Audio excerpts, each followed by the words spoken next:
In this video, I'll show you how to enable dark mode on Facebook. If this guide helps you, please consider subscribing and giving the video a like so others can find it. So the first thing we're going to do is to open up the Facebook app on our phone.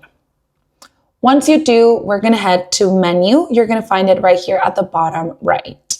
Go ahead and select menu from the bottom right. And what you're going to do is scroll down to the bottom until you see settings and privacy.